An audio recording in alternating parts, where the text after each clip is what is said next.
Whew. Well, that was a long breakaway. Okay, time to get back to...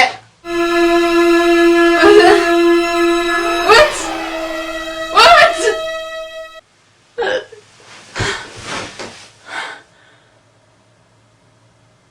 There's only one person I'd know who'd exact his revenge by lashing out in pink. Damn you, Detroit! Blockbusters make a lot of cash at the box office. What deems a blockbuster to be good or bad? Who can possibly tell us the blockbusters to avoid?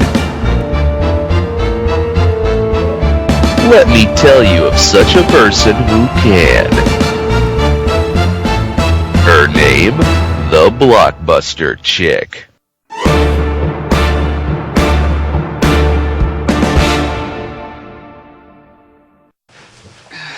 God.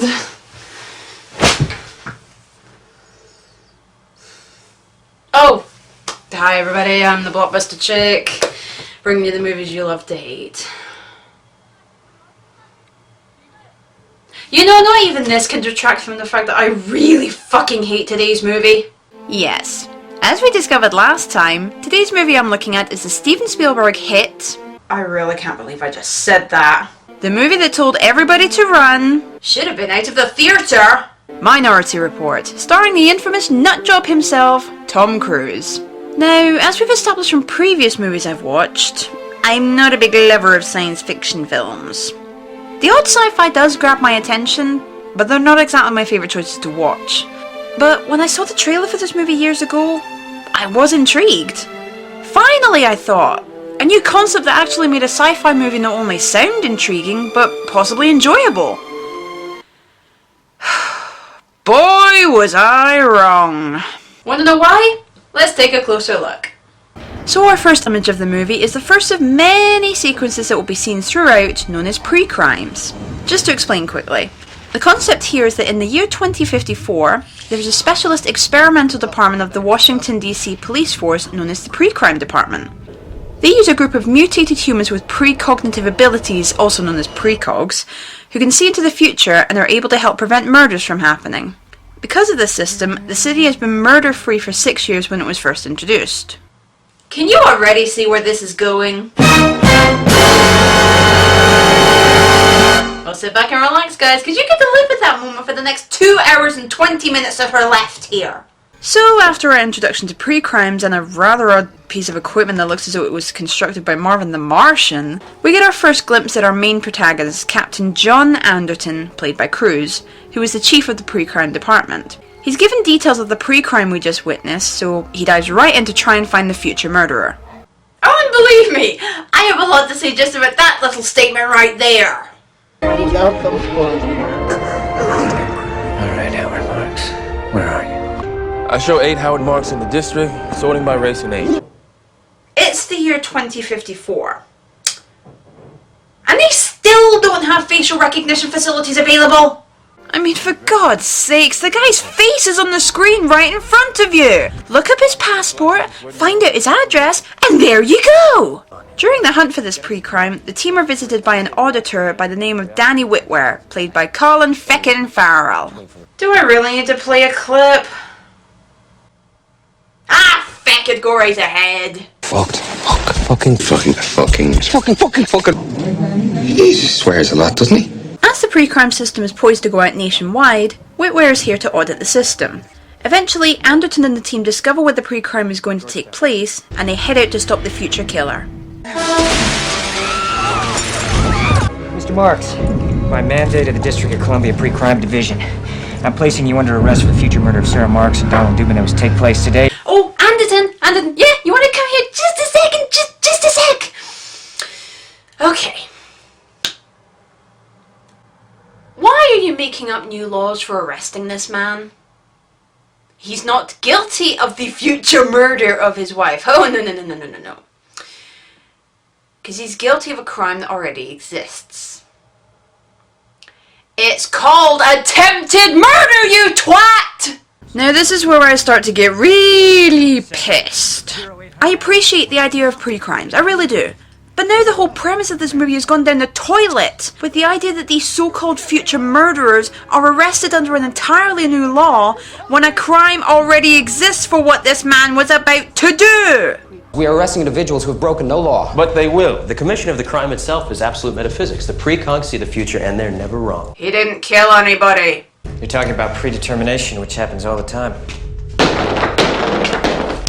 The fact that you prevented it from happening doesn't change the fact that it was going to happen. He didn't kill anybody. There's nothing more destructive to the metaphysical fabric that binds us in the untimely murder of one human being by another. He didn't kill anybody! Are you telling me that these guys have decided to not only change a pre-existing law, but have changed it so much that a person who has attempted to murder somebody can now be tried under future murder and be given the same trial and sentence experience of a person who has actually committed a murder? Because if one thing has been established so far in this bullshit concept, is that these crimes haven't taken place yet. So how can this man be tried for murder when the victims aren't dead and they could actually appear in the trial? You see, Spielberg, this is where your concept would have been better suited. No. What if we want to use a plan that works? Oh, well, that's different then, isn't it? Now, just to quickly give you some background on Cruz's character, he is heavily addicted to an illegal psychoactive drug, which he started using after the disappearance of his son Sean, which in turn caused his wife Lara to leave him. So he basically puts all his energy into the pre-crime department. Anyway, Whitwer asks to visit the precogs chamber to learn more about them. After a brief investigation where there's friction developed between Anderton and Whitwer, the auditor leaves the room. Only for this to happen. Wally. Oh, for God's sakes, who moved the do not poke the precog sign again?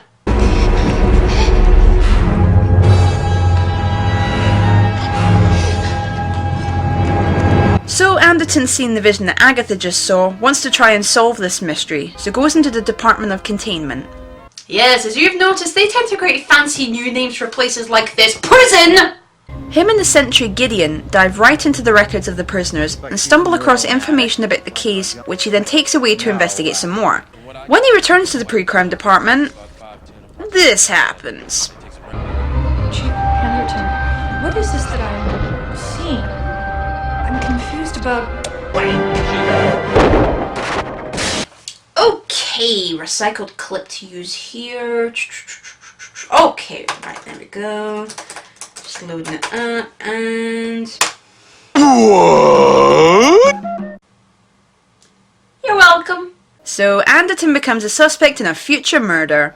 Liz, please don't get into that bullshit again. And basically, for the next 12.5 minutes, we see him running away from his own department, shouting, "I didn't do it! I didn't do it!" And, of course, providing footage for the trailer. Hollywood, I want to give you a little lesson here. Right? This is your movie. If you take this out of this, you get this! Now isn't learning fun? Whilst the manhunt for Anderton goes on, he seeks out one of the researchers of the pre-crime technology, Dr. Iris Heinemann, who explains to him how the precogs came to be. I was doing genetic research at the Woodhaven Clinic, treating children of drug addicts. All of these kids were born with severe brain damage. Most died before the age of 12. These little children, you see, closed their eyes at night. They dreamt only of murder over and over, one after the other. I'm not going to commit murder. I've never met the man I'm supposed to kill. The precogs are never wrong. But occasionally, they do disagree. Most of the time, all three precognitives will see an event in the same way, but once in a while, one of them will see things differently than the other two. Jesus Christ. Why didn't I know about this? Because you obviously didn't research into every little detail of how these beings work like you were supposed to do! So Dr. Heinemann goes on to say that sometimes the precogs can see different visions of a future, and the system takes note of the two that agree and discard the one that disagrees, which is also called the minority report. So we can deduce in this case that Agatha is the one who saw the minority report here. So folks, can you see what's coming? Did I mention I hate this piece of crap? You said the minority report's destroyed. The record is destroyed. The original report still exists. I designed the system so that whenever a report occurred, it would be stored in a safe place but not declared. What safe place is that? Inside the precog who predicted it. All you have to do is download it, darling. You're insane. Where you think I am? Oh, darling, we know you are. You know, Katie once told 17 magazine, yes!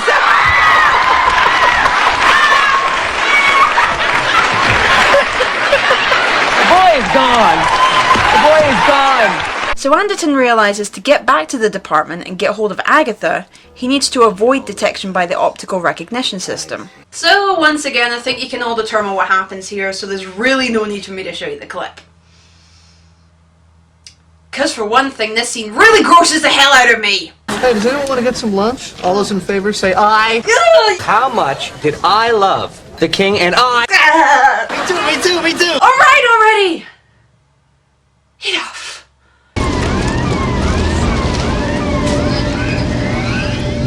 We are now in position and ready to begin thermal scan on all residences on North Powell. After a close encounter with his former colleagues in their search for him, Anderton heads back to the department the next day. But Whitware is now determined that Anderton is back to steal Agatha, so before the auditor can catch him, he grabs the precog and... Wanna go down the hole? Now to get to the Minority Report, Anderton takes Agatha to a hacker friend of his by the name of Rufus, who manages to extract her vision of Crow's murder.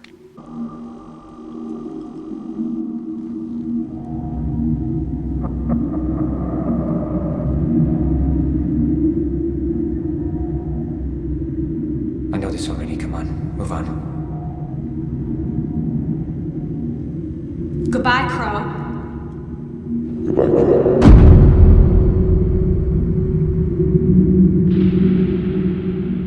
But...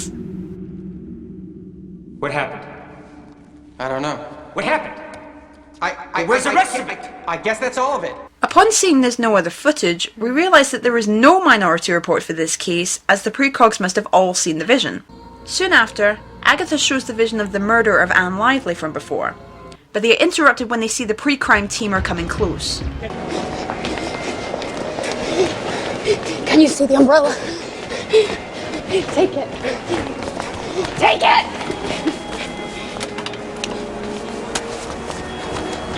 A man in a blue suit. He drops his briefcase.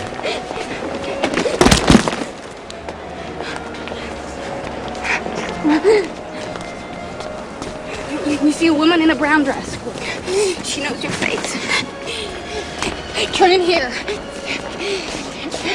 Okay, I'm gonna swap my sat-nav for a precog.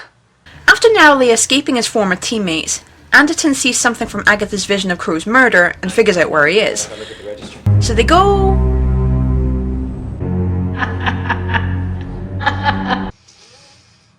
What can you say but... random evil granny? So they go up to Crow's apartment and Anderton comes across a pile of photos of children, and predictably he finds a picture of Sean, so we are to assume that Crow is responsible for Sean's disappearance. When Crow returns to the apartment, it looks like the vision is about to come true, when... You have the right to remain silent. Anything you say or do can be used against you in a court of law. You have the right to an attorney. Yep. He decides to give the pre-crime department the biggest middle finger ever, and instead of shooting Crow, arrests him, proving that you are able to change your future instead of just going along with what the precogs predict. You know, that little thing called free will? As Anderton is reading Crow his rights, he finds out that Crow is a red herring, and that all the photos were planted, he didn't kill Sean, and that Crow's family were going to receive a big payout upon Crow's murder. But as Anderton refuses to follow the path he's supposed to, Crow grabs his hand and makes Anderton shoot him. Upon investigation of Crow's apartment after the shooting, Whitware realises that Anderton didn't murder Crow and is innocent, and contacts the pre-crime director Lamar Burgess. Whitware then goes through with the director what his theory is. This is the murder of a woman named Anne Lively. This is from the twins, Arthur and Dashiell. Agatha's dream was missing. Now this one is from the cyber parlor. Anderton downloaded this directly from Agatha, and Rufus Riley recorded it. Look at the surface wind across the water. Watch the ripples. Moving away from shore. Now the second image. This is the one from containment. This is what Art and Dash saw. Watch the water. The wind's changed. The ripples are moving the other way. This murder's taken place at 2 different times. According to the Sentry, Anderton was watching this at containment right before he was tagged. Well, I know. He came to me, told me about the missing data stream. He was concerned that you might find it. Well, he was right. I did find it. Oh, for God's sake, why is it so hard for people in these movies to say, I think you did it, instead of going through all this? I mean, it's blatantly obvious from both the looks Whitware is giving and Burgess is giving, so what's the point in this build-up? We know Burgess has something to do with this, so get on with it! Now, if you remember, because Agatha is not with the other precogs, the pre-crime system is down, so predictably, again, we know that.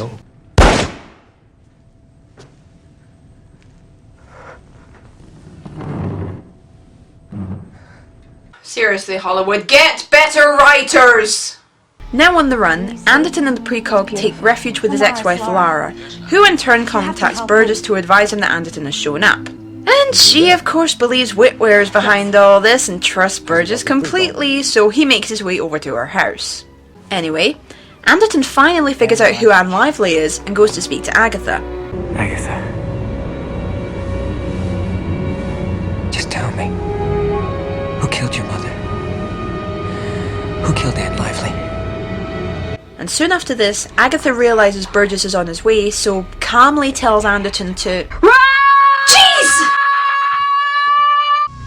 Well, at least somebody did it the sensible way. But of course, it's too late. The pre-crime department arrive, arrest Anderton, and return Agatha to the other precogs. Now this movie is long enough as it is, but as there's just over 17 minutes left, let me just give you the short version of events. You'll thank me later. Okay, Lada goes to Burgess for comfort after Anderton's arrest. The silly sod accidentally tells her he killed Anne Lively, which leads to her going to the containment and freeing Anderton. At a banquet to help celebrate the success of the pre-crime department, which Burgess is attending, Anderton calls him up and shows the surprised crowd Agatha's vision, proving Burgess is the murderer. Still with me? Okay. Burgess then goes looking for Anderton, and whilst this is happening, a new pre-crime is created. Burgess the murderer and Anderton the victim. When Burgess finally finds Anderton, he explains to Burgess that if he does kill Anderton, he proves the pre-crime system works because him a life imprisonment. If he doesn't, he proves it doesn't work and the pre-crime department will be closed down. Burgess responds to this problem by killing himself. The pre-crime department is closed and all the prisoners in containment are pardoned and released, though tabs are kept on each one. Anderton and Lara remarry and the precos are sent to a new undisclosed location and live happily ever after, blah blah blah blah blah, we're done! Nah, tell the truth, you're glad I gave you that version, right? This movie is just ridiculous. Pure and simple, consisting of an overly complicated storyline and a stupid concept. Now for once, I had no problem with the special effects, but it seriously bothers me when I hear people praising movies like this and other certain movies, when you know for a fact that they're praising it just for the special effects, not for the cleverly written script or the well-planned and executed storyline, which in this movie's case didn't exist anyway. And to these people I say this. This is what the movie studios want you to like about these movies. Invest your time in movies that will educate you, will turn your emotions, not ones that just consist of this.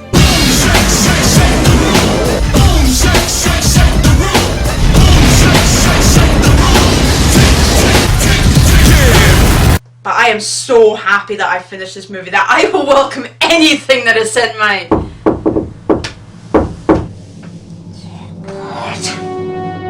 You know I really shouldn't open my mouth anymore, should I? What is it now? What we're seeing? What the hell? From the pen of UN Owen. Who the hell is that? Have a look. Dear the Blockbuster chick, let me start by saying I am an admirer of you and your work, and I wanted to personally take the time to show you how much I appreciate your efforts and what you do. So I have 2 gifts for you. 2 gifts? I hope you enjoyed my first surprise of having your room redecorated, as I feel this complements your unique fashion style and your good looks. My second surprise is more of a request. I have sent you a movie, a personal favourite of mine, which I would love to see you review, as I respect both your intellect and your sense of humour.